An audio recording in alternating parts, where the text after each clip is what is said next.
Quem lembra?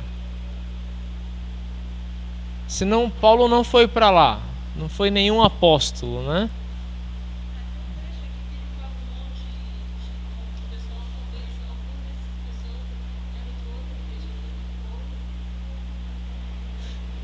Exatamente, né? A igreja de Roma começou com testemunho das pessoas que foram evangelizadas em outros locais, né? De pessoas que estiveram no Pentecostes, de gregos que ouviram o evangelho na primeira viagem missionária, ou ouviram o evangelho da boca de Pedro, e assim por diante. A congregação de Roma, então, ela é formada por romanos, né? Por gregos e também judeus, e provavelmente pessoas ainda de outras raças. Era uma congregação bastante eclética na sua formação, né? E aí Paulo ele decide escrever essa epístola aos romanos. Por quê? O que motivou Paulo a escrever a epístola aos romanos? Toda carta tem uma motivação, toda epístola ainda mais, né?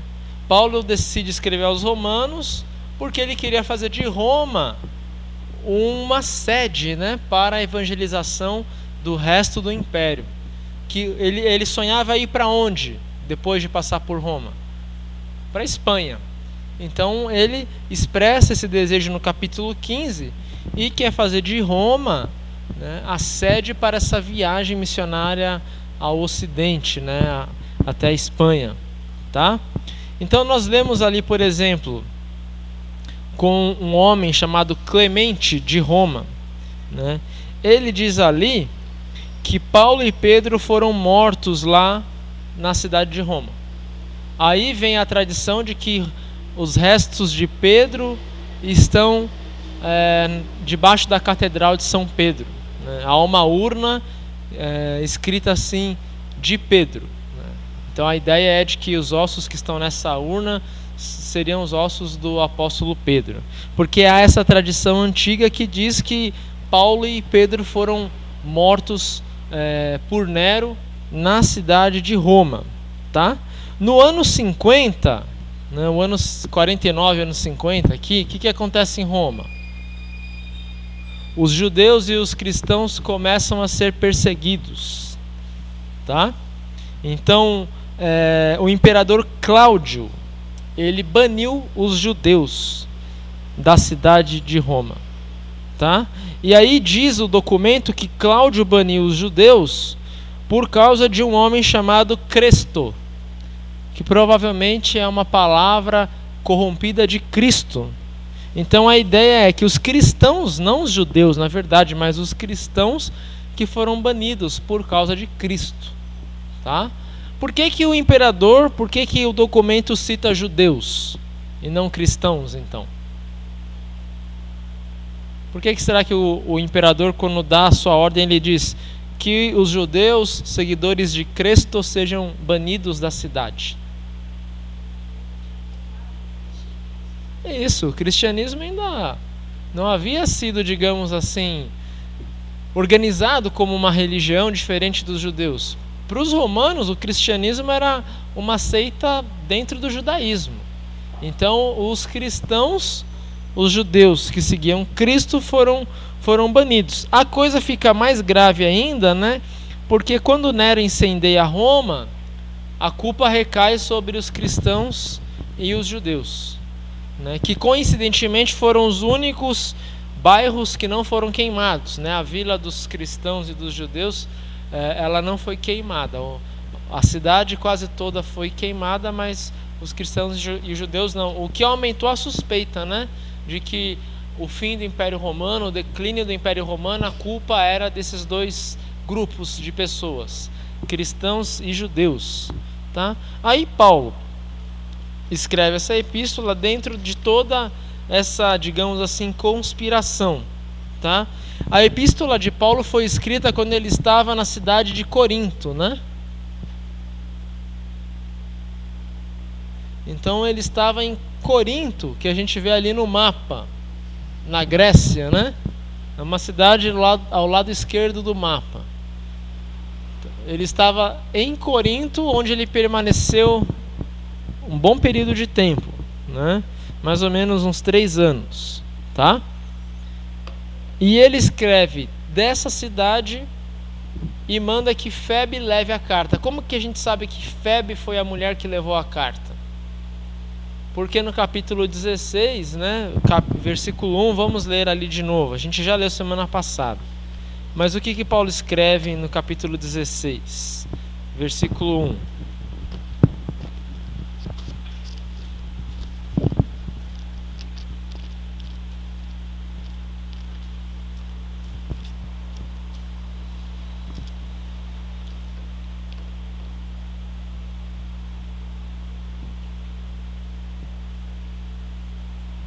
Quem pode ler?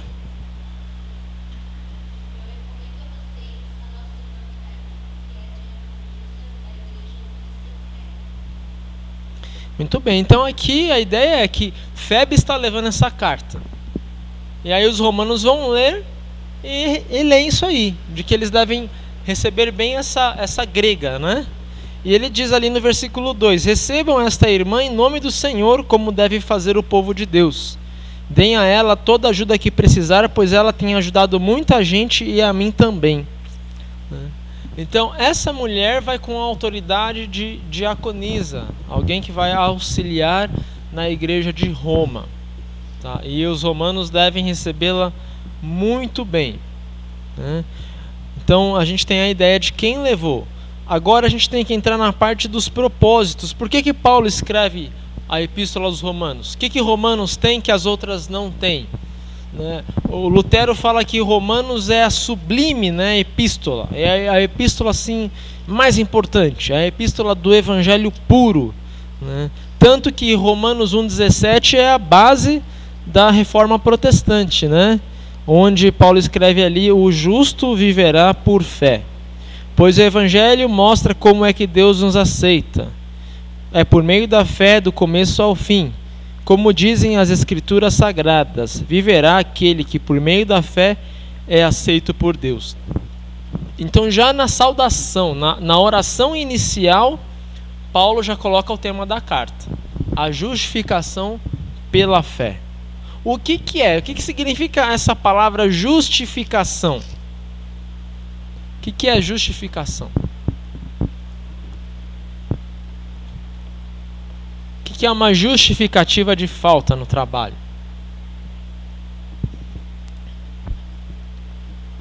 A justificativa torna a sua falta algo que não vai ser computado para você, né? Então você apresenta uma justificativa, tá? Então nós temos a justificativa do nosso pecado em Jesus. Ele que nos torna justos, Ele que cancela o nosso pecado. Justificação é diferente de explicação. Nem toda explicação justifica alguma coisa. Eu posso faltar no trabalho ou faltar na prova da faculdade e levar uma explicação, dizer: olha, sei lá, meu carro quebrou, não consegui vir para a prova. Aí o que a gente ouve é o quê? Tudo bem, isso explica, mas não justifica. Você vai ficar com 0. Não interessa. Está explicado, tudo bem, eu entendo a sua situação, mas não está justificado. A justificativa é aquilo que se apresenta e o chefe ou o professor vai dizer: não, tudo bem, eu não vou descontar o seu dia, né? Não vai levar advertência, ou você vai poder fazer a prova substitutiva, né? Porque você apresentou uma justificativa. Doença, morte de alguém muito próximo são justificativas. Agora, furou o pneu do carro, né? Eu acordei tarde, o meu celular não tocou, isso explica, mas não justifica. Jesus não veio explicar, Jesus veio justificar, né, o nosso pecado. Nós somos justificados pela fé e salvos por causa de Jesus, tá? Então é essa doutrina que Paulo ele vai defender. E ele começa dizendo assim, no capítulo 1, que todos os seres humanos, né, são culpados. Então vamos ler ali capítulo 1, versículo 20. Quem pode ler?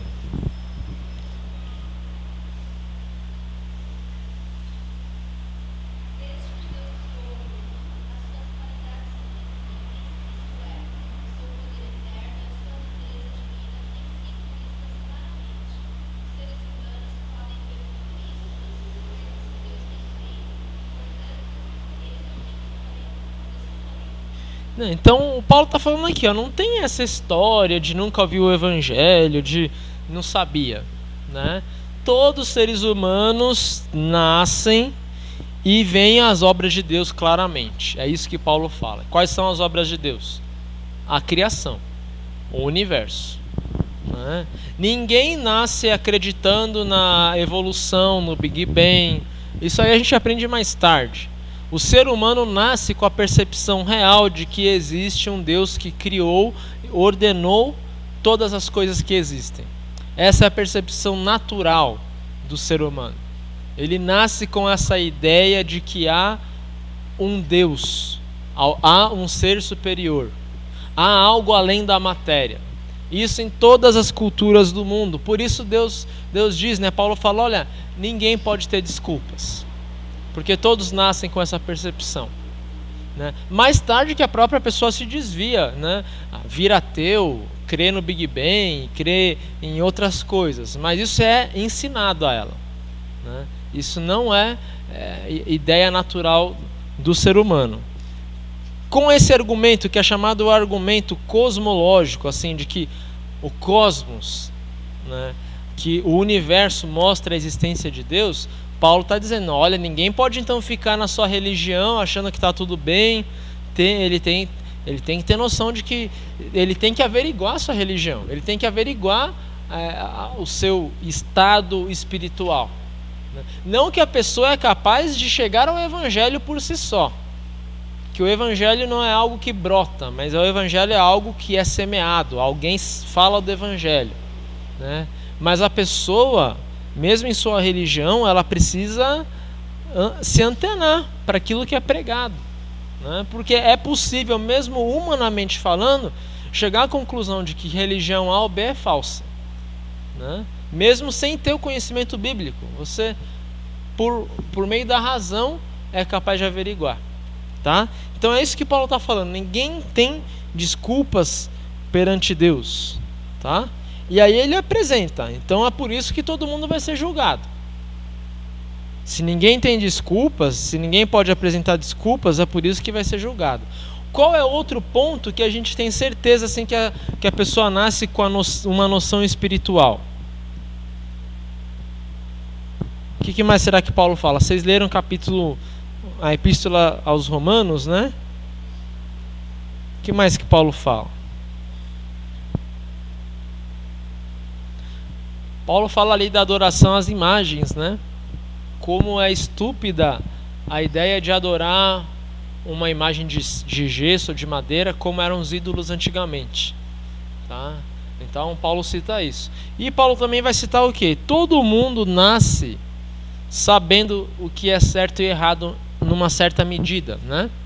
Assim, o básico, digamos, o básico da moral: não matar, não roubar, não enganar, não mentir. Isso todo ser humano nasce com isso impresso no coração. Então, né, todo mundo nasce com uma moral. Qual a diferença de moral para moralismo agora? A gente não pode cair num outro terreno. Qual a diferença de uma moral, essa universal, e o moralismo? Né? Para nós cristãos, a moral é algo universal, eterno, que não muda. São os básicos, né? Não matar, não trair, não mentir, não roubar o que não é teu e adorar a Deus.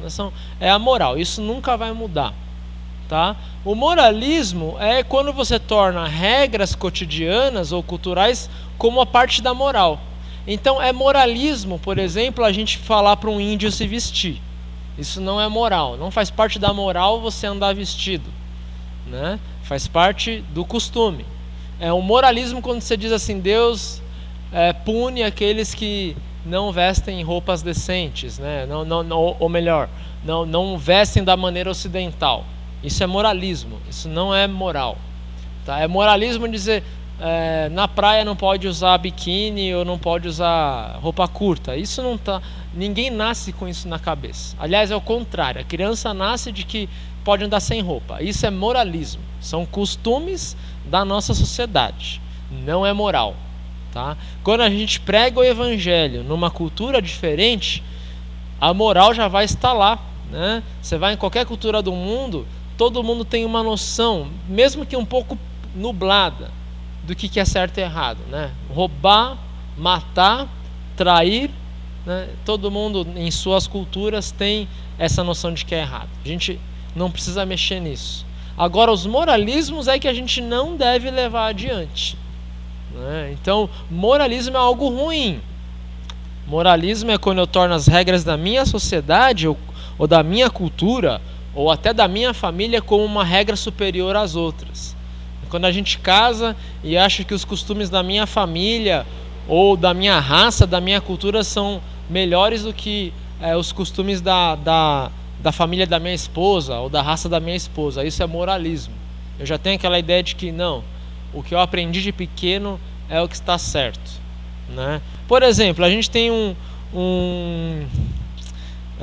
no Brasil, a gente tem o costume de, às vezes, ser um pouco relaxado com a questão de horário e tal. A gente é uma cultura mais maleável, né? Cultura latina, italiana, portuguesa e brasileira também. E lá na Inglaterra, uma das virtudes é a extrema pontualidade, né? E aí, quem está certo e quem está errado? Há alguma coisa na moral universal sobre isso? Como será que é isso? Aí é que tá. Tanto nós brasileiros temos os nossos costumes e não podemos obrigar alguém a ser igual a nós, né? Um pouco relaxados na pontualidade, assim como os estrangeiros não podem impor a pontualidade extrema em nossa cultura. Há de se ter sabedoria em viver numa cultura ou na outra sem achar que uma é superior à outra. É óbvio que para certas coisas, usando o exemplo da pontualidade, é óbvio que para muita coisa a pontualidade é essencial e é desejada. Numa empresa você tem que ser pontual, em horários assim públicos, né? Horário de culto, horário de um fórum, horários que mexem com a vida de outras pessoas, é bom ser pontual, é desejável, é quase uma exigência, que a pontualidade é algo muito bom, óbvio que é, né? Mas em outras coisas, a extrema pontualidade chega a ser um excesso, né? Eu sei que lá no Japão o trem tem um horário para chegar, meu tio conta, né? Então, estação Shibuya tem que 11h03 o trem está parando no local. E às vezes a coisa é tão discrepante que se ele atrasa 1 minuto, você pode processar a companhia de trem. Como se 1 minuto fosse de fato fazer tanta diferença no seu trajeto de trabalho, né? Assim, não é, mas para eles lá assim, não, tá no papel, tem que ser isso aqui. Eu comprei o bilhete do trem 11h03, eu não peguei esse trem, eu peguei da 11h04 que não foi o trem que eu comprei. Então eu tenho direito ao desconto, porque o bilhete que eu comprei não foi descontado, né? Então eu posso pegar o trem da 11h04 de graça, porque o da 11h03 não existiu. Entende? Às vezes a coisa é tão discrepante que o trem está 11h02 ali, ele para antes. Ele espera o relógio virar 11h03, porque a pessoa também não comprou o bilhete da 11h02. Comprou da 11h03. Então eu posso processar. Se o trem chegar adiantado, se o trem chegar atrasado, eu posso ir lá e pedir o valor do meu bilhete de volta, né? Então aí já é exagero. Aí já é uma burocracia extremada demais, né? Aí a gente diz assim, que bom que a gente vive no Brasil. Nesse sentido a gente não é tão drástico, né? Então isso é um exemplo, um pequeno exemplo, fora outros exemplos de regras que são regras culturais que a gente não pode levar a um padrão moral como se fosse algo superior ao que outras culturas realizam, né? Na África o pessoal marca o culto 10 horas, o culto às vezes vai começar 10h30, 11 horas. Nós brasileiros ficaríamos irritados mesmo a gente tendo o costume de não ser tão chato com o horário, mas lá é outra realidade, né? E assim por diante, tá? Então não existe um padrão superior a não ser para essa moral com que a gente nasce. Aí entra um outro ponto, falando de costumes. Os índios, alguns têm o costume de matar os nenéns que nascem com deficiência. E aí? a gente deve impor nossa moral de que é pecado ou que é errado matar? Ou a gente tem que deixar eles livres na sua cultura e nos seus valores? O que vocês acham? O missionário cristão vai pregar o evangelho, ele vai fingir que não está vendo nada acontecer lá? Ele vai ter que... Essa é uma coisa que mexe com a moral superior eterna. É pecado. Então vejam que a cultura às vezes muda a própria moral eterna, que a pessoa nasce com aquilo de que é errado. E isso é tão verdade que se você vai essas aldeias que enterram as crianças que nascem com problemas, as crianças são as primeiras a dizer não enterra, né? Os irmãozinhos choram. Por quê? A criança nasceu com a moral na sua cabeça e sabe que aquilo é errado. Mas ela vai crescendo e vê que aquilo lá, a cultura delas exige que aquilo seja feito. Nós nascemos pecadores, né? Mas a gente vai se tornando, digamos assim, pior do que é após nascer. A gente vai aprendendo coisas erradas. A gente vai ganhando essa malandragem cultural. Então o adulto, o índio, ele acha que o que ele faz é certo. Por quê? Por que há esse costume em algumas tribos? Não é só índio que fazia isso, né? Que cidade grega fazia isso também. E todo mundo elogia. Ou elogiava, né? Esparta fazia isso. O nenê nascia fraco, ou raquítico, ou qualquer com deficiência, os espartanos jogavam um nenê do penhasco, caía no mar e morria. Por quê? Porque eles só desejavam meninos fortes e mulheres belas. De certa forma, eles inventaram o que se chama hoje de eugenia. O que é eugenia? É preservar só os melhores genes. Então, a criança nascia com autismo, com síndrome de Down em Esparta, era jogada no mar. Nascia cega, jogada no mar. Surda, jogada no mar. Né? E qual era a prova de classificação? Aí já é lenda, mas com fundo de verdade. A criança nascia e era jogada numa piscina. Se ela era capaz de nadar e sobreviver, né, ela era salva. Se ela não era capaz de nadar e sobreviver, se ela estava lá se afogando, ela era, ou deixavam ela morrer afogada ou jogavam então nesse penhasco. Então havia uma seleção artificial das crianças em Esparta, né? Porque a Grécia é um lugar pobre, de pouca comida, de poucas colheitas, de poucos recursos. Os índios a mesma coisa, a mesma ideia os índios têm, de que quando a colheita está ali escassa, tem que matar aqueles que estão sendo um peso, né? Ou pior, né? Muitos índios acreditavam que crianças com problemas carregavam dentro de si espíritos malignos, por isso nasceu com um problema, tá? Então nesse tipo de coisa o cristianismo vem e mexe, né? Fala, ó, tá errado fazer isso, né? O cristianismo vai para uma tribo africana, o missionário tem que ter aquela percepção que ele vai ter que alguma coisa condenar da cultura e outras deixar. Então por isso é bom a gente ter noção do que é a moral eterna com a qual a gente lida e o que são costumes e assim por diante, tá? No capítulo 3, né, o Paulo vai falar agora da salvação por meio da fé. Então ele gasta todos esses 3 capítulos dizendo que todos são pecadores. E agora ele diz, tá, todo mundo é pecador, mas e daí? Como que alguém é salvo? Então se todos são pecadores, inclusive os judeus são pecadores, né? Aí Paulo fala, olha, Deus não nos aceita pela lei de Moisés, mas por meio da fé. Lá no capítulo 3, versículo 22, né? Deus aceita as pessoas por meio da fé que elas têm em Jesus Cristo. É assim que ele trata todos os que creem, pois não existe nenhuma diferença entre as pessoas. Todos pecaram e estão afastados da glória de Deus, mas pela sua graça e sem exigir nada, Deus aceita todos por meio de Jesus Cristo que os salva.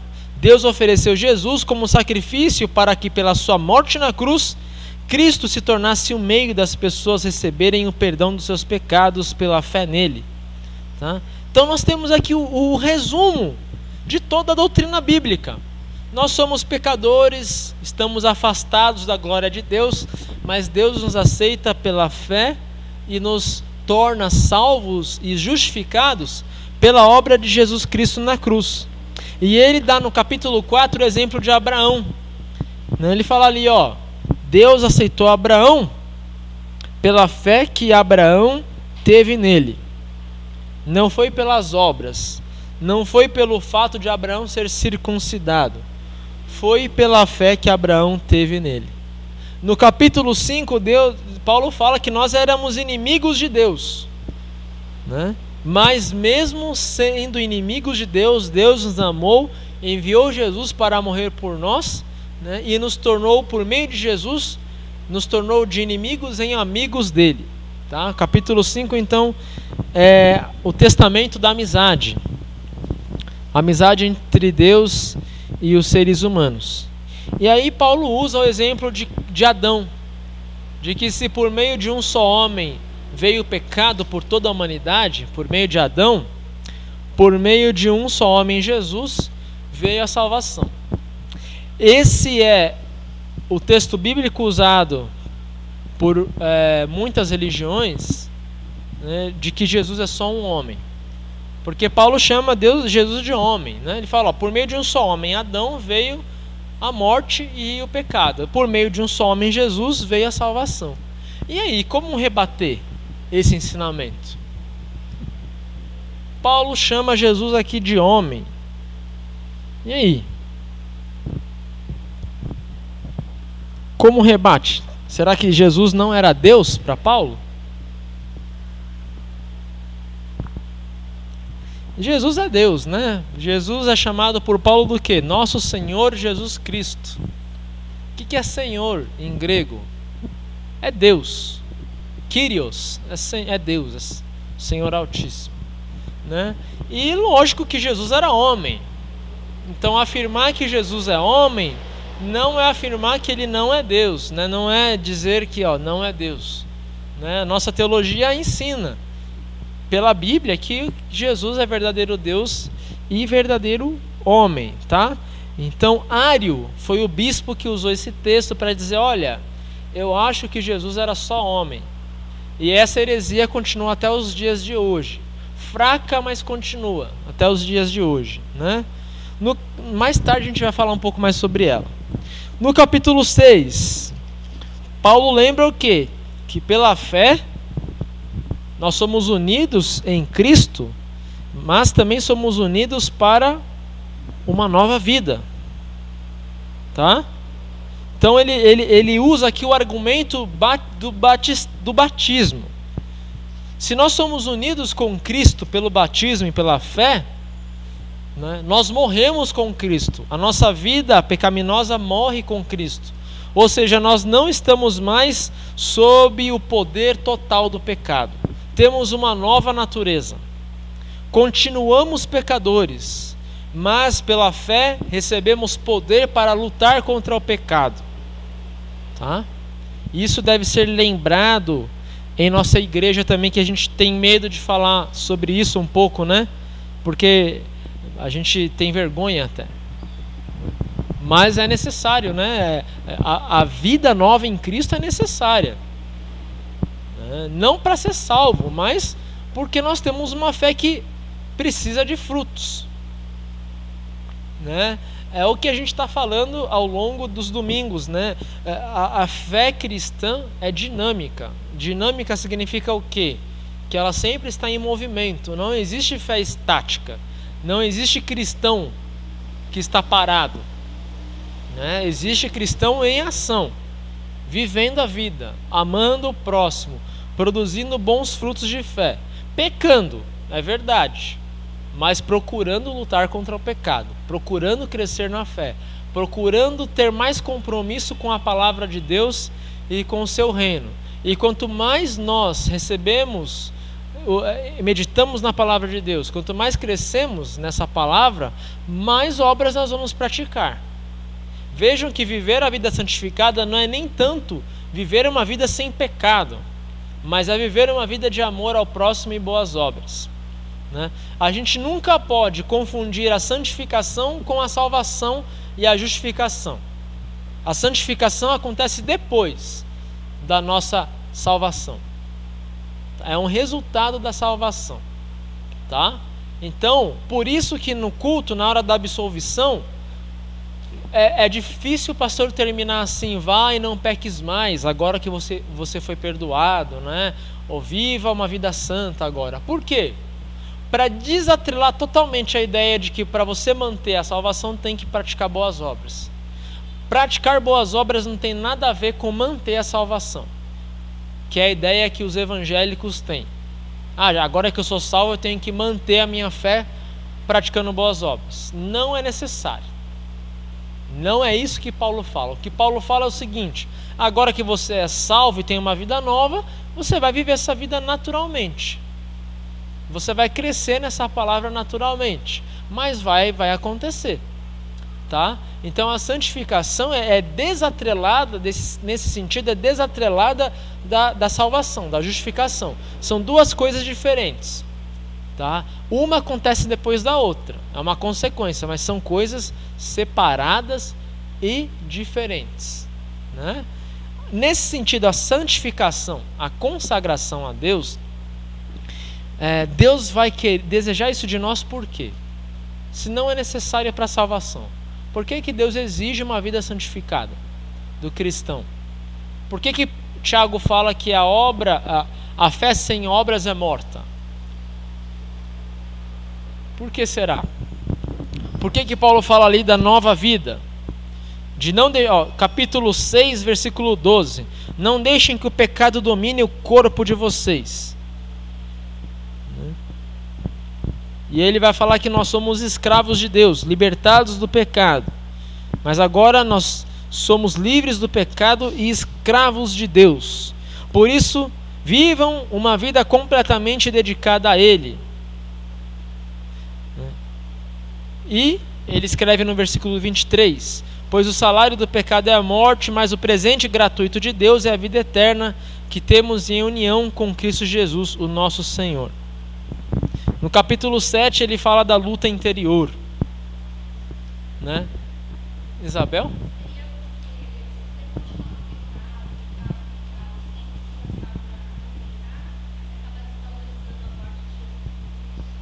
Exatamente, né?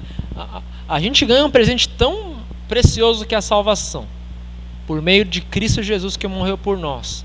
Não tem como um presente desse ficar sem agradecimento. Por isso a gente vive uma vida de santificação, né? E Deus quer isso da gente porque é por meio da nossa vida santificada que nós pregamos o Evangelho, né?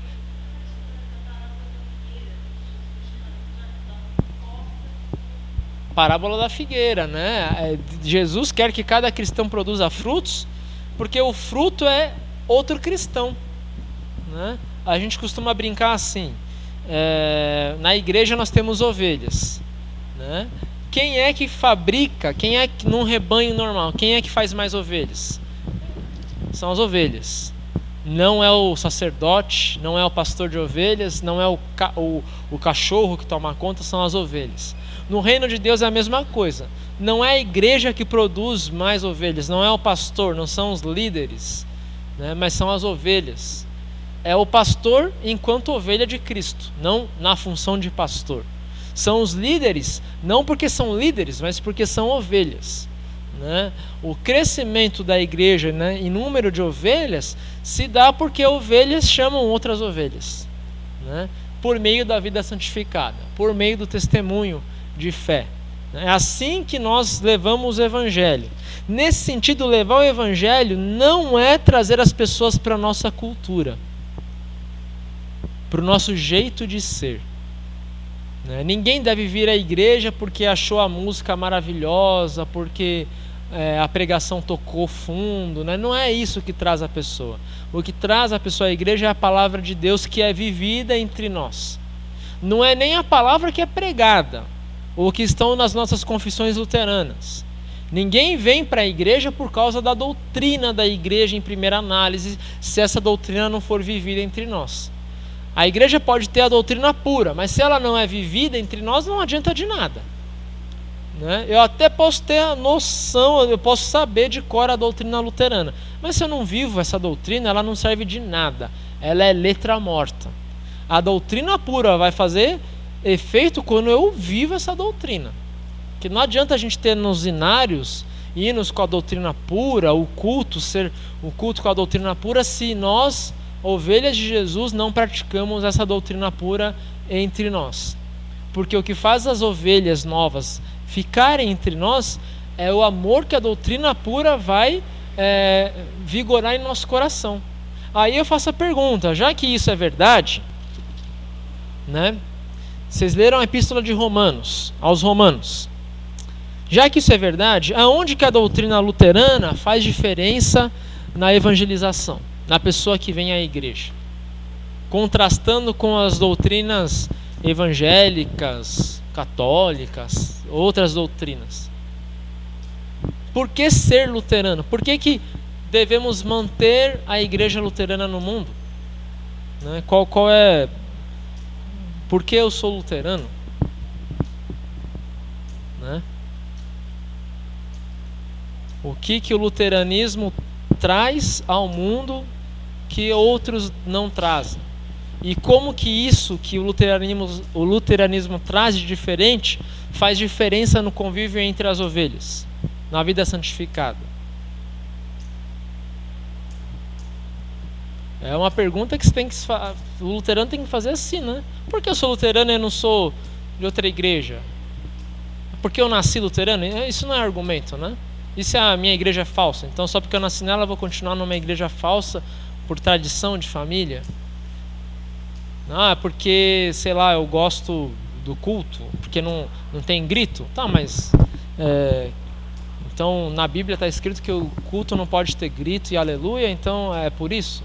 É um argumento assim que eu vou usar, um gosto pessoal meu, né? Por que é importante? Por que eu sou luterano?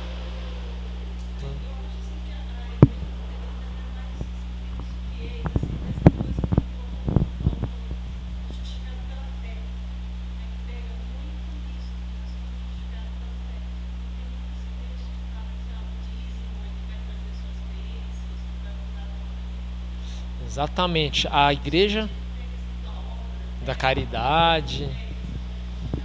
Exatamente. A principal coisa que define o luterano é a distinção entre justificação e santificação, e não misturar as duas coisas. É o que nos distingue. Você vai numa igreja evangélica, você tem que praticar boas obras na ideia de manter a fé, naquela ideia que você tem que manter um padrão de boas obras, senão você é colocado em disciplina, você é um cristão de segunda categoria, não é tão bom igual os outros, né?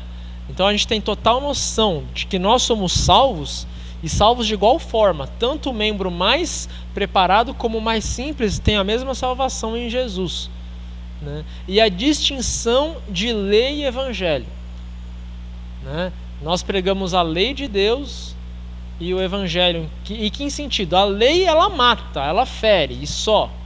Ela não é capaz de fazer com que ninguém produza boas obras, tá? E o evangelho salva, alivia, traz o perdão. O evangelho é que vai dar a capacidade da pessoa praticar boas obras, né? Então nós somos impulsionados a fazer coisas boas, não porque tem um Deus nos oprimindo, mas porque temos um Deus amoroso que nos dá salvação. Nós não somos obrigados a nada, então, nesse sentido. O que é diferente de outras doutrinas, onde o cristão tem aquela ideia de um Deus que perdoa, que salva, mas que exige. Um Deus exigente. Um Deus assim, eu te salvei, agora eu quero isso de você. E não é o que a Bíblia apresenta, não é o que Paulo escreve, né? Nós somos salvos, ponto final. Agora vivam uma vida de consagração, sem o peso da lei. Paulo fala claramente, nós somos livres da lei. O que quer dizer isso? Nós somos livres da lei, é algo impactante, né? A lei de Moisés não vale mais para nós, em nada, em nada. Se a gente não precisa mais da lei, se a gente é livre dessa opressão, então por que eu vou seguir os 10 mandamentos? Por que Lutero continua falando dos 10 mandamentos? se eu estou livre do peso da lei? Por que eu vou fazer coisas boas então? Não tem nada que me obrigue mais. Não tem o dízimo, caiu o dízimo, por que eu vou ofertar então? Não tem mais a regra do dízimo, não tem mais a lei do dízimo, não tem mais a lei de nada, de comida, nada. Caiu tudo, caiu a lei do, o sábado. Posso comer de tudo. Por que eu vou então ser bom, ajudar o próximo, ofertar para a igreja? Até ofertar o dízimo, né? Muito luterano é dizimista, mas não porque é obrigado, mas porque tem esse parâmetro como um bom parâmetro. Então por quê? Por que tem luterano dizimista, entre aspas, né? Eu sou um, né? Eu procuro dar os 10%. Mas por quê? Porque sou pastor? Que a igreja manda os pastores fazer isso? Por que eu, pastor Mário, dou o dízimo se eu não sou obrigado, se não tem nenhuma regra da igreja, né? Se não é nem doutrina luterana dar o dízimo, assim? Exatamente, porque livremente eu quero, ponto final. É o meu desejo servir a Deus dando dízimo, servir a Deus preservando a vida do próximo, servir a Deus cuidando dos meus filhos, né? Nós cristãos somos livres para fazer o que é certo. Isso é uma grande responsabilidade, né? Porque a gente não é mais criança. Nós não temos mais aquela lei de tudo que você tem que fazer ou não. É como se Deus dissesse: agora que vocês têm toda a Bíblia, toda a revelação do Evangelho em Jesus, vivam a vida da forma que vocês acham que devem viver, lembrando que vocês têm liberdade para tomar as decisões. Deus coloca a responsabilidade de adulto na mão dos cristãos. Seria mais fácil, entre aspas, viver no Antigo Testamento, né? Porque você tem claramente ali, tem que dar o dízimo, tem que fazer isso, tem que guardar o sábado, não posso comer essa comida, posso comer essa, eu tenho que ter relações com a minha mulher nesse período, não naquele, e assim por diante. Você tem as regrinhas a seguir. Entre aspas, é fácil, porque você sabe direitinho o que é certo e o que é errado. Fácil viver, não precisa tomar nenhuma decisão. Agora não, agora está nas suas mãos tomar as decisões. Deus tirou o dízimo, mas disse: olha, ofertem que você tiver no coração. É difícil, né? Porque, puxa, e quanto que eu tenho no meu coração para ofertar para Deus? É pouco ou é muito? Será que eu estou ofertando bem? Estou ofertando pouco? Tudo isso está nas nossas mãos. E uma decisão errada, sim, é pecado. Porque uma decisão errada sempre é falta de amor. Esse é o pecado, é a falta de amor.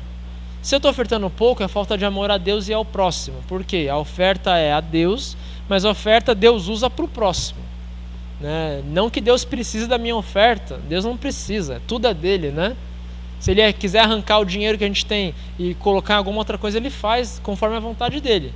Mas ele quer que o cristão oferte em função dos que estão perdidos, em função das outras gerações que estarão aqui depois da gente. É para isso que a gente oferta, por amor a Deus e ao próximo. Por que eu testemunho o Evangelho? Por amor a Deus e ao próximo. Então a responsabilidade agora de viver essa vida santa está, de certa forma, em nossas mãos. Aí no capítulo 8, Paulo vai falar da vida dominada pelo Espírito Santo, né? Quem pode ler para mim capítulo 8, versículo 6?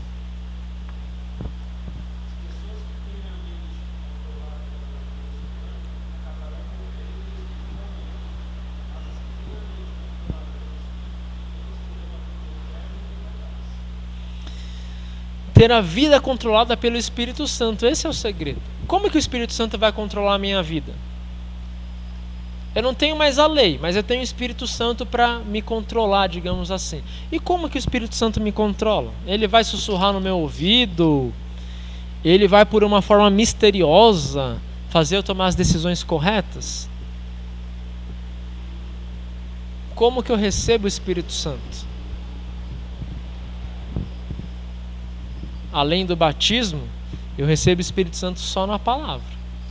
Quanto mais eu conheço a palavra, mais eu vou ter condições de viver dominado por esse Espírito Santo. Conhecer a palavra, conhecer a verdade.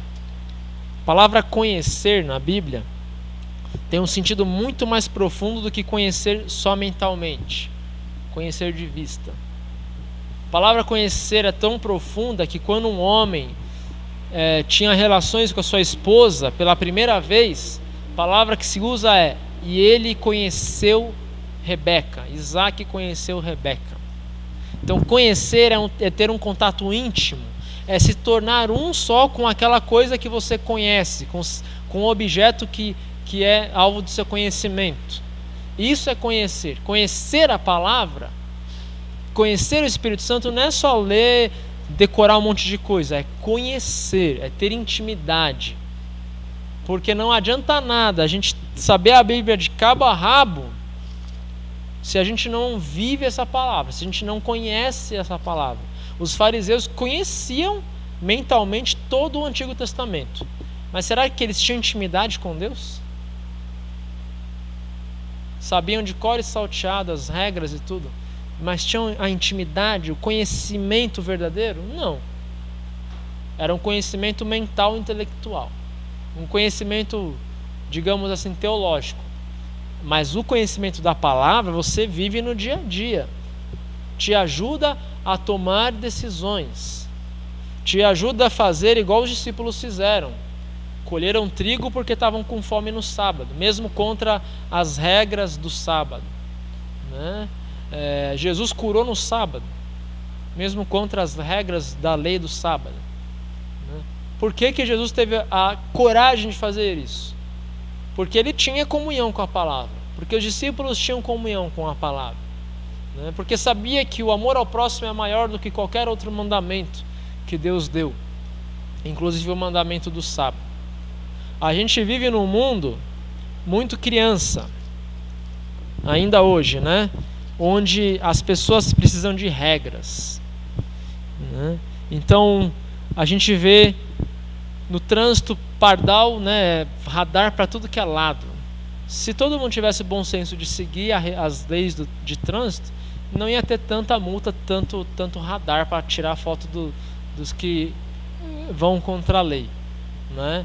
Então a gente vive num país, num mundo até, que as coisas menores possíveis tem uma regrinha lá para dizer o que a pessoa deve fazer, né? Porque a gente sempre está tentando burlar, tá? Então, ter contato com a palavra e viver a palavra é cada vez mais viver sem a necessidade de regras, mas você vai viver pelo bom senso, né?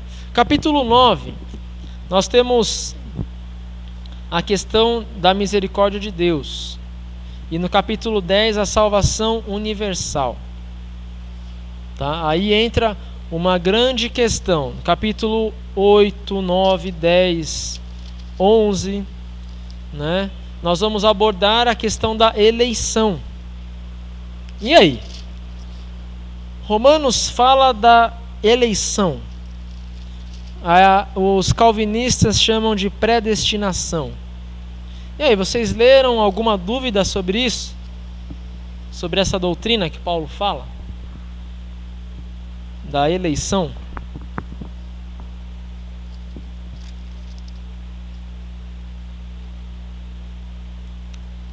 Alguém teve alguma dúvida?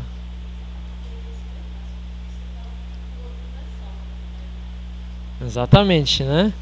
Paulo fala claramente, ensino bíblico, que os que são salvos porque Deus elegeu,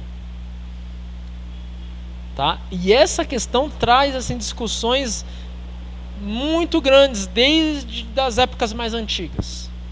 Então a pessoa é salva porque Deus elegeu e porque Jesus morreu por todos, né? Isso quer dizer o quê? Que ninguém escolhe a Deus, é Deus que escolheu. Jesus fala: não foram vocês que me escolheram, mas foi eu que vos escolhi primeiro. Paulo fala que antes de nascer, né, Deus já elegeu, né? Eu acho que isso está no capítulo 9, né, se eu não me engano. Não, está no capítulo 8.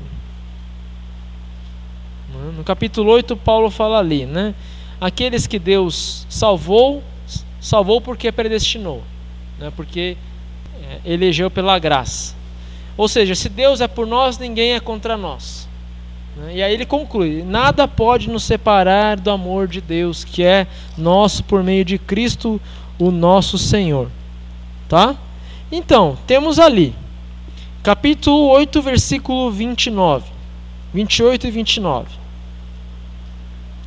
Pois sabemos que todas as coisas trabalham para o bem daqueles que amam a Deus, daqueles a quem Deus chamou, elegeu, de acordo com o seu plano. Porque aqueles que já tinham sido escolhidos por Deus, Ele também separou, a fim de se tornarem parecidos com o seu Filho. E fez isso para que o Filho fosse o primeiro entre muitos irmãos. Assim Deus chamou os que havia separado. Não somente os chamou, mas também os aceitou, e não somente os aceitou, mas também repartiu a sua glória com eles. Diante de tudo isso, o que mais podemos dizer? Se Deus está do nosso lado, quem poderá nos vencer? Se Deus é por nós, quem será contra nós? E aí? Doutrina da eleição. Deus escolheu a todos? Numa eleição, tem como eleger todos os candidatos? Então, para que eleger? O próprio termo eleição e escolha subentende o quê? É alguns dentre vários. É eleição, né? Então, de fato, a eleição. A nossa igreja luterana chama essa doutrina eleição da graça. Não é predestinação, que não é um destino, né? Não, é uma eleição, tá? Deus escolheu os que vão ser salvos. A Bíblia afirma isso, ponto final. A questão é: e os que vão ser condenados? Deus escolheu então para condenação?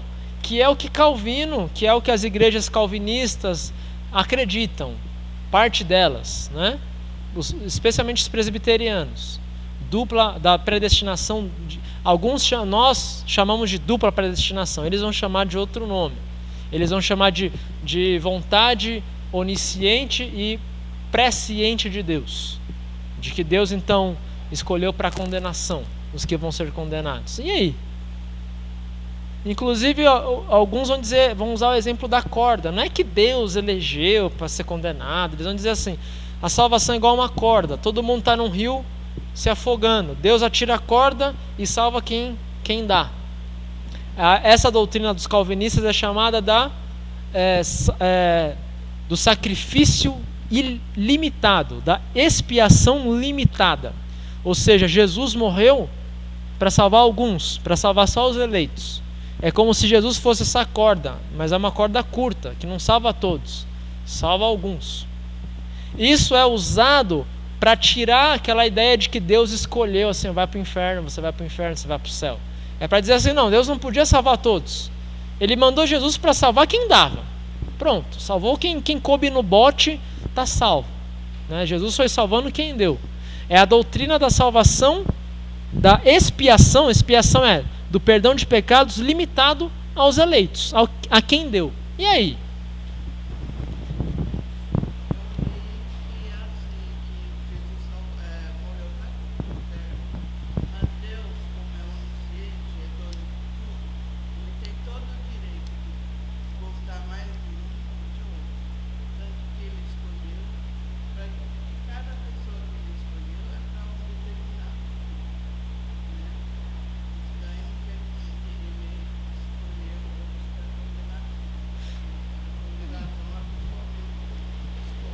Verdade, né?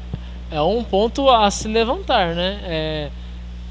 A Bíblia tem dois ensinos claros, que é a eleição dos que vão ser salvos, e a Bíblia é muito clara quando diz que Deus amou o mundo inteiro e mandou Jesus para o mundo inteiro, e Jesus morreu pelo mundo inteiro, né?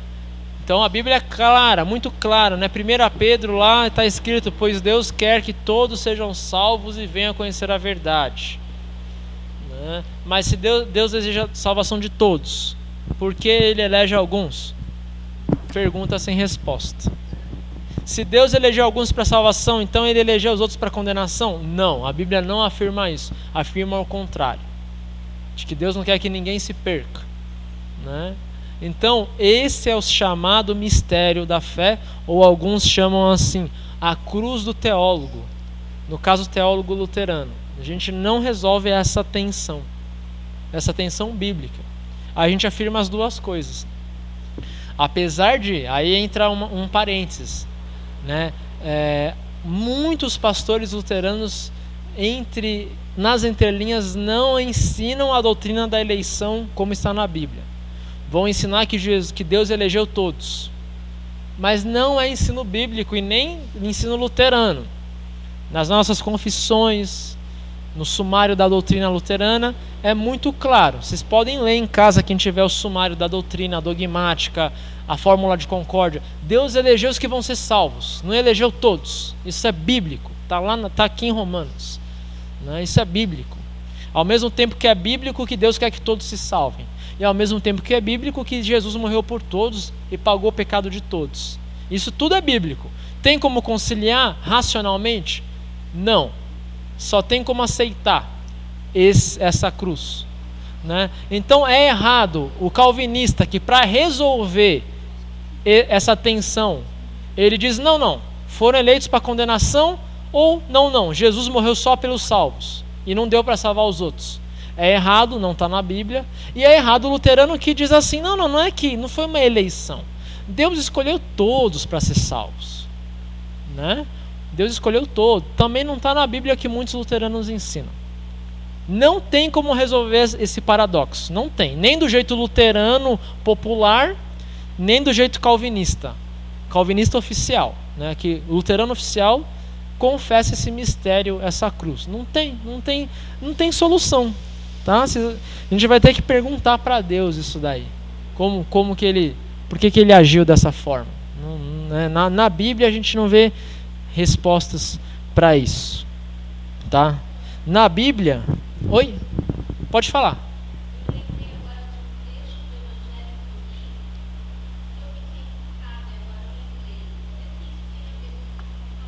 Aham.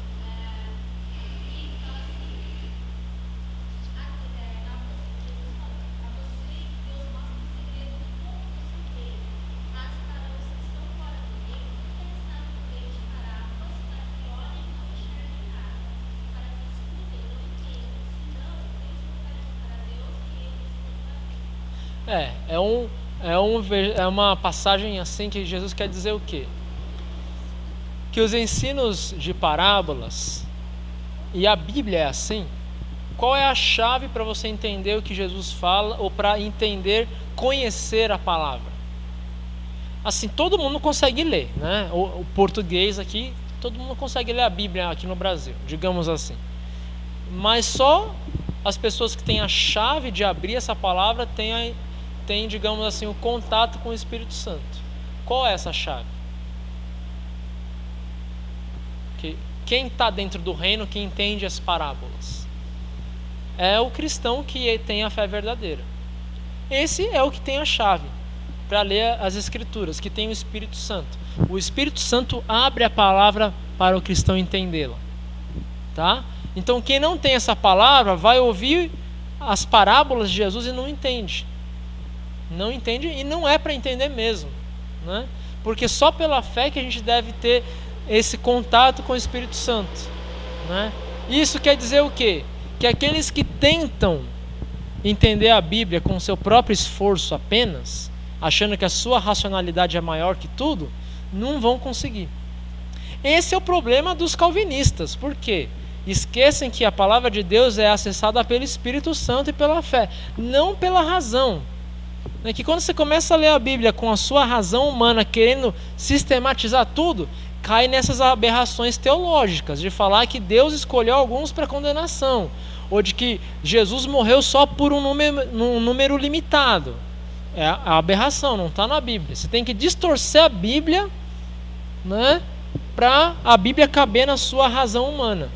Então, a gente tem que fazer o que Lutero fez. E ele não foi perfeito também não, mas ele lia a Bíblia Você precisa usar a razão como instrumento, não como filtro, não como régua.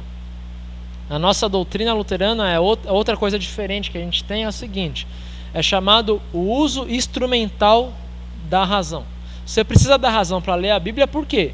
Você tem que entender a gramática, o português, você tem que entender o que está escrito, né? Mas é um uso instrumental, a razão como instrumento. Agora, a razão como juiz ou como régua é pegar a Bíblia e ficar medindo pela régua da razão. Isso aqui está contraditório, deixa eu inventar uma doutrina para deixar isso aqui menos estranho. Pronto, Deus elegeu alguns para o inferno. É a única forma que eu tenho para entender isso aqui. Foi o erro do Calvino, né?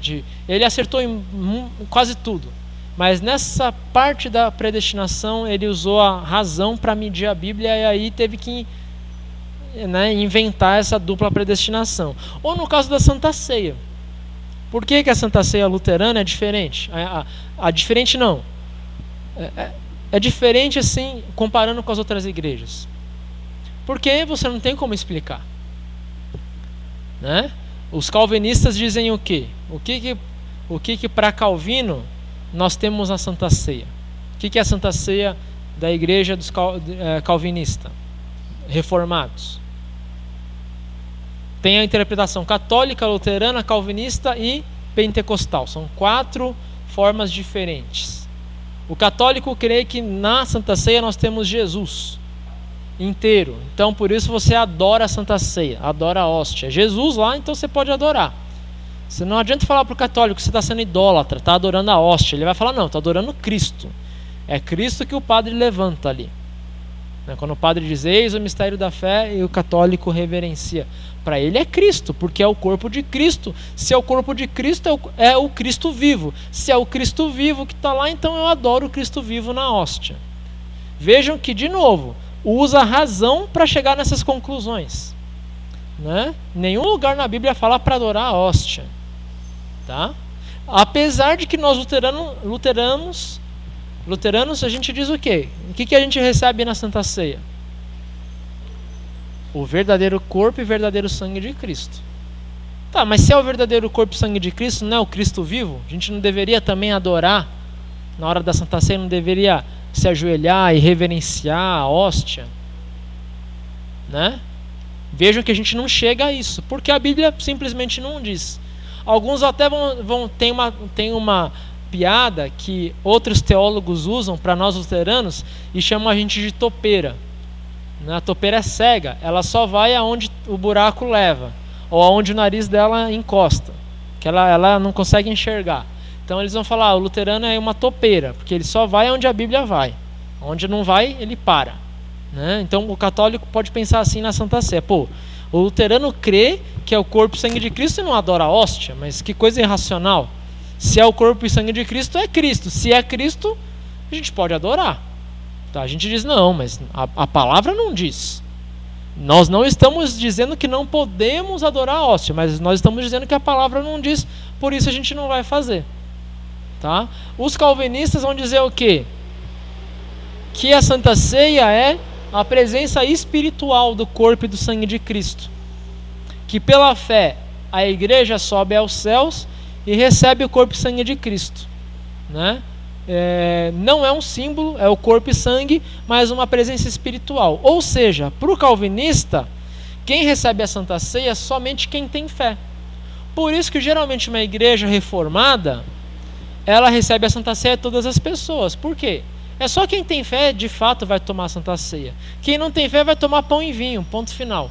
Quem tem fé recebe corpo e sangue espirituais, né, de Cristo. Então, de certa forma, também as igrejas reformadas têm a comunhão fechada. É só quem tem fé. Os outros pode até vir, mas não é pão e vinho. Nós, luteranos, não. Temos uma concepção o quê? É corpo e sangue. Independente da fé da pessoa, vai receber corpo e sangue. Por quê? Porque está na palavra. Isto é meu corpo. Jesus não falou, isto é meu corpo conforme a sua fé, né? A sua fé que vai receber, não. O não cristão vem à Santa Ceia, também recebe corpo e sangue, mas para condenação. Tá? Por isso que a gente tem a restrição na Santa Ceia a não cristão, né? porque ele vai receber a Santa Ceia para condenação. Paulo fala, né, em 1 Coríntios, né, olha, aquele que não é digno do corpo e do sangue, recebe corpo e sangue para condenação. Né? Então, quem não é digno, quem não é cristão também recebe. Os calvinistas vão perguntar, né, Zwinglio e Calvino perguntaram para Lutero, Lutero, se o corpo e sangue de Cristo está no céu, à destra de Deus, né, ascendeu aos céus, como que vocês luteranos recebem o corpo e sangue de Cristo na Santa Ceia? E aí? O corpo e sangue de Cristo estão à destra de Deus, né?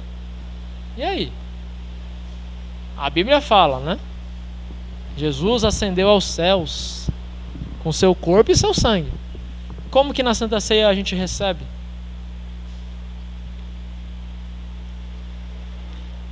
A gente crê no quê? Que Jesus é Deus. E uma das características de Deus é o quê? É ser onipresente. Jesus está em todos os lugares? Está em todos os lugares. Jesus está em todos os lugares com seu corpo e sangue? Está. Onde está o Espírito de Cristo está seu corpo e sangue. Por mais que não seja de uma forma local. Na Santa Ceia, o corpo e o sangue de Cristo estão presentes de forma sacramental. Porque o Cristo está aqui, mas se eu respirar o ar, eu não estou recebendo a Santa Ceia. Por mais que Cristo está em todos os lugares. Né? Mas na Santa Ceia eu recebo com a boca o corpo e sangue de Cristo. Porque ele diz na sua palavra, toma e coma, isto é meu corpo, toma e beba, isto é meu sangue. Então é uma presença chamada presença sacramental. Não é nem uma presença local, não é que o corpo de Cristo está dentro da hóstia. Alguns até vão dizer assim, de forma errada, que nós luteranos cremos na consubstanciação. Não cremos em consubstanciação nenhuma. A gente não está falando de substâncias juntas.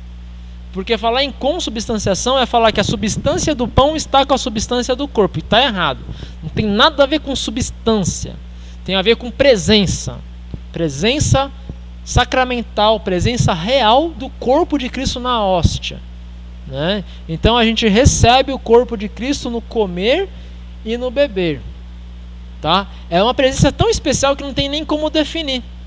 A consubstanciação ensina que o pastor consagrou meio que o corpo de Cristo já está na hóstia e no vinho. Não. É na consagração?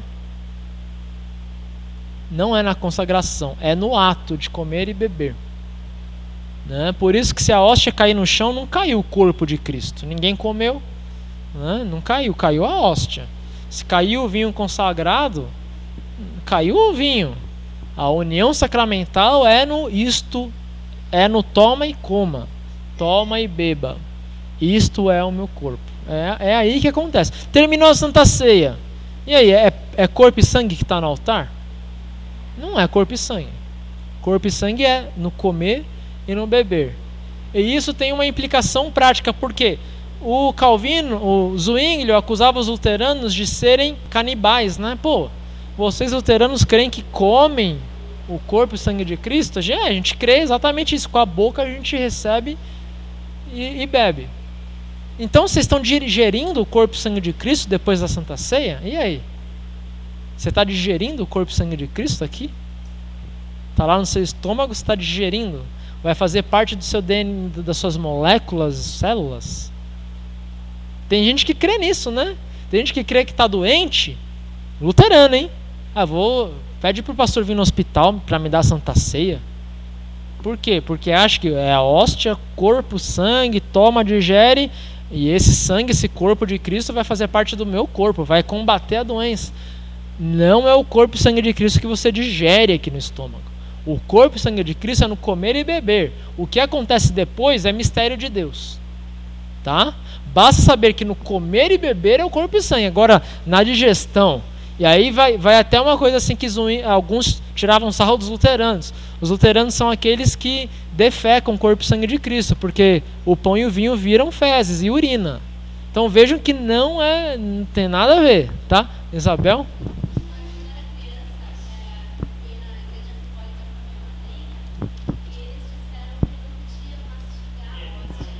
Não pode mastigar. É. Até nós temos um pouco essa...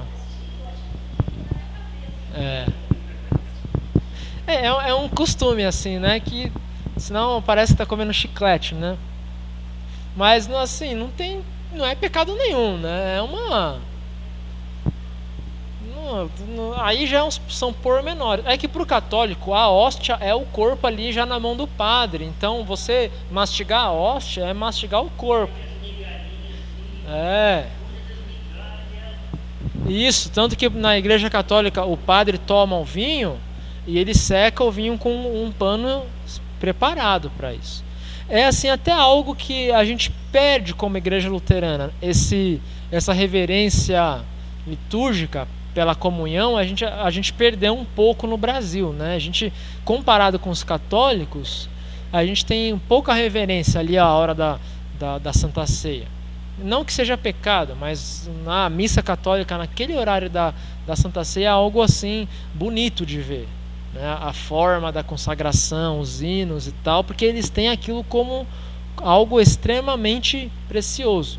Para o católico, a comunhão é maior do que a pregação da palavra. Tanto que nas férias eu visito as igrejas católicas, né? Quando eu estou de férias. Mesmo estando aqui, a gente vai em outras denominações para ouvir, assim. E assim, o sermão às vezes é muito mal feito, assim. Você vê que na hora leu lá e comentou umas palavras. Por quê? Geralmente para o católico, a missa é a comunhão, não é a pregação. A pregação é o de menos. Para nós luteranos, a gente tem um equilíbrio. O culto para nós é palavra e a Santa Ceia. Para os presbiterianos, reformados e evangélicos, o culto é só a palavra. A Santa Ceia é um memorial. É algo assim que pode tirar fora, não tem tanto problema, tá? Então a gente tem um equilíbrio. Alguns luteranos, até infelizmente, tendem a ser um pouco mais católico, né? Então, se é culto de leitura, não vem. Aí parece que é quase um católico, né? Então, porque não tem Santa Ceia, você não vê no culto? Não existe meio culto, tá? Tem pregação da palavra, é culto. Nesse sentido, até discordo do professor do seminário, que diz que o culto completo é o culto com palavra e Santa Ceia. Eu discordo. Para mim, culto completo é onde tem a graça de Deus sendo anunciada, seja na palavra ou na Santa Ceia. É culto, não tem como dividir, departamentalizar a graça, né? Então, o luterano que diz, não vou lá no culto de leitura porque não tem Santa Ceia, ele está fazendo um grande desserviço à pregação do Evangelho. E está menosprezando a palavra de Deus. Tá? Menosprezando a palavra. Alguém tem alguma dúvida sobre esse assunto? Para a gente finalizar a epístola de Romanos? Não? Semana passada a gente falou do capítulo 15 e 16. A gente não vai falar hoje. Oi?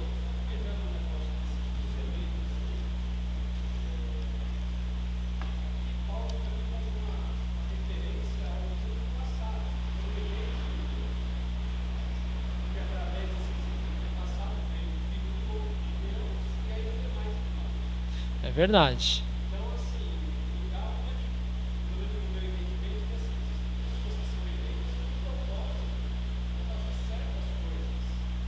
Verdade. É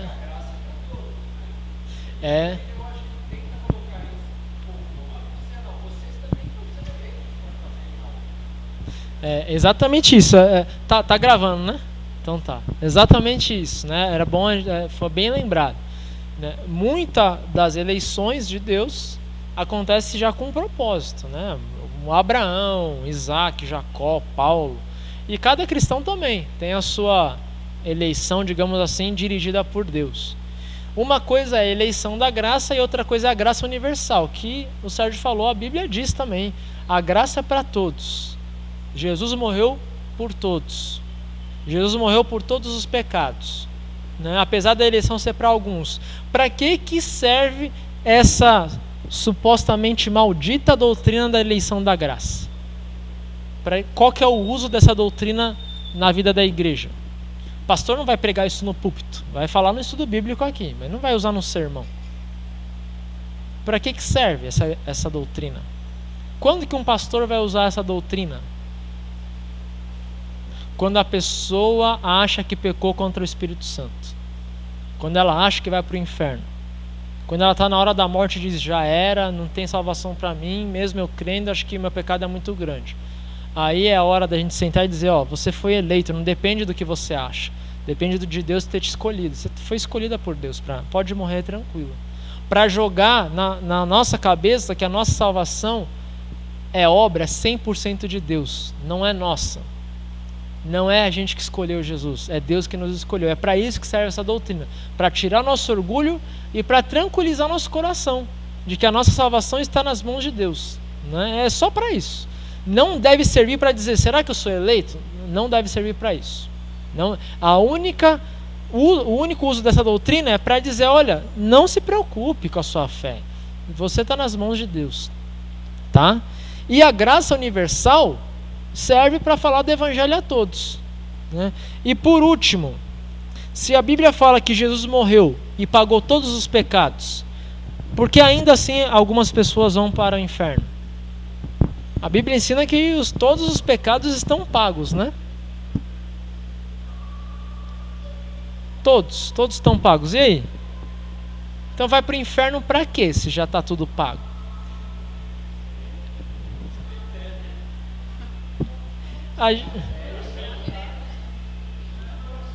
Exatamente, né? O único pecado que não é perdoado, pelo qual Jesus não morreu, foi o quê? A descrença. Não ter fé nele. Então quem vai para o inferno vai unicamente ser condenado pelo pecado da descrença, não pelos pecados cometidos em vida, tá? Não é que um assassino estuprador vai ficar no inferno mais ardente do que, sei lá, um monge budista tibetano que não creu. Não. Aliás, o nível no inferno não é pela quantidade de pecados. O nível no inferno é quantas vezes você teve a oportunidade de ouvir o evangelho e negou.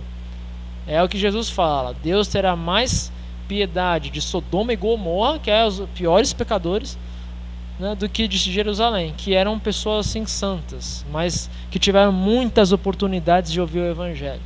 Então ninguém vai para o inferno por causa do pecado cometido, mas porque não tem fé. Se isso é verdade, quer dizer que beleza, pastor, eu vou sair daqui e vou cometer um pecado que eu estava há muito tempo desejando cometer, já que Jesus morreu por esse pecado. Quer dizer que pode fazer isso? Que bom saber que Jesus já pagou tudo, né? Não pode fazer isso, porque fazer isso é tornar a cruz de Jesus algo barato. O cristão que pensa assim, Jesus já pagou pelo meu pecado, vou cometer à vontade, tem que se perguntar se de fato é cristão, né? Porque menosprezar de tal forma o sofrimento de Jesus com uma racionalização matemática dessa de pecado é um absurdo, né? É um absurdo, não deve sair por aí pecando à vontade, tá? Por último, a gente termina lembrando o capítulo 13, a obediência às autoridades. Paulo foi político aqui, né? Convém dizer para os romanos serem obedientes ao imperador romano, né? Até para a carta dele passar tranquila na alfândega, né? Mas é um ensino bíblico, obedecer às autoridades. Ei, a gente deve obedecer sempre às autoridades? Como que é esse lance aí? É uma discussão teológica que divide nós luteranos, né? Muitos luteranos vão dizer, tem que obedecer à autoridade, ponto final. Esteja ela errada, esteja ela certa, esteja...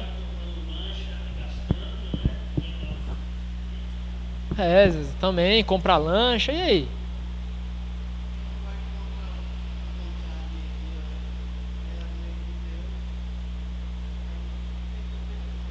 Se não vai contra as vontades da lei de Deus, tem que obedecer.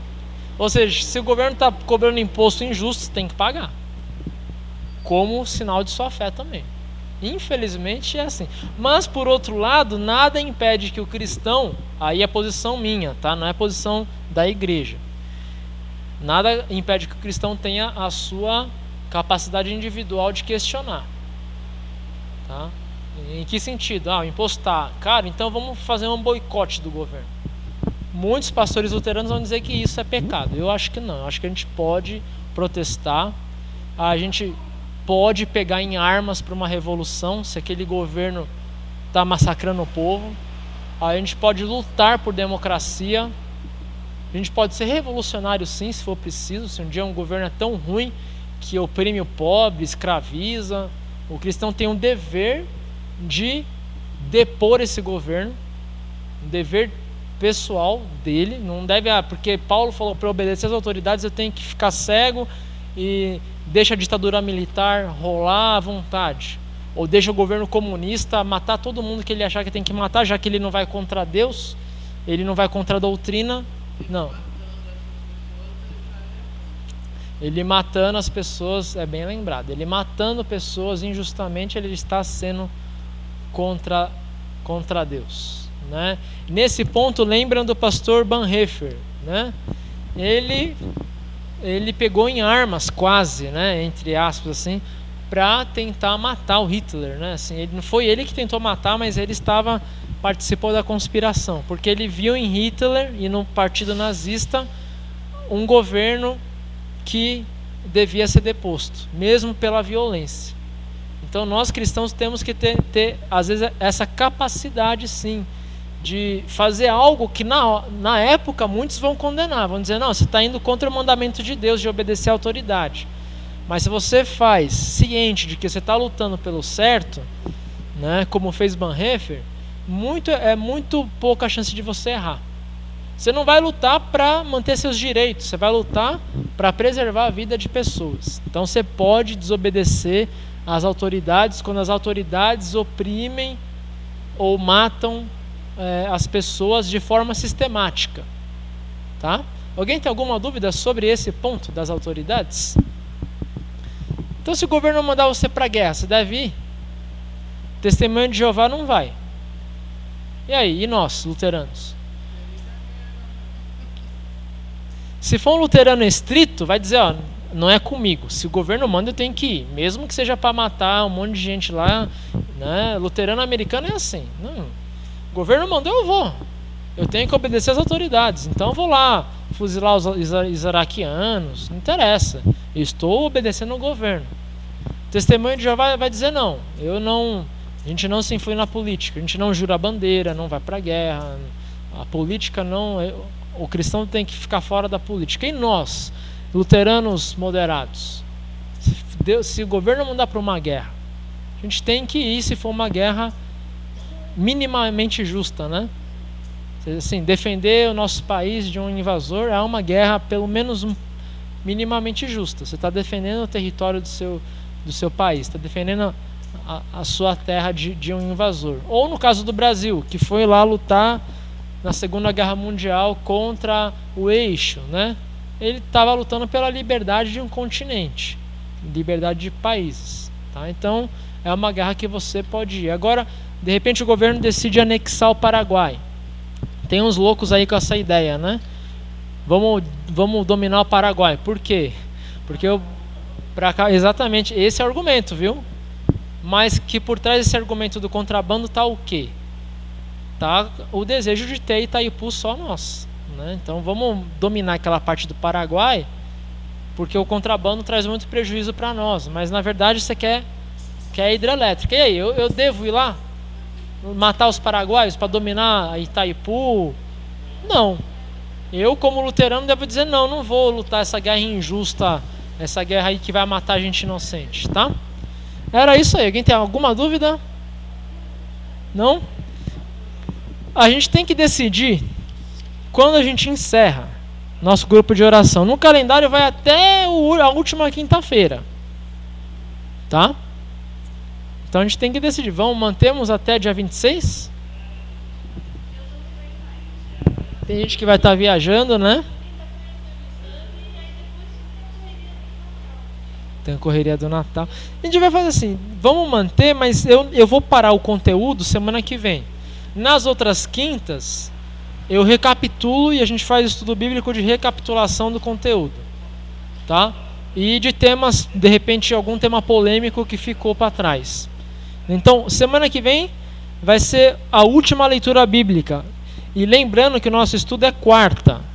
Então a gente teve que transferir, porque na quinta eu tenho que ir lá para Porto Alegre, que eu fui convocado para uma reunião lá.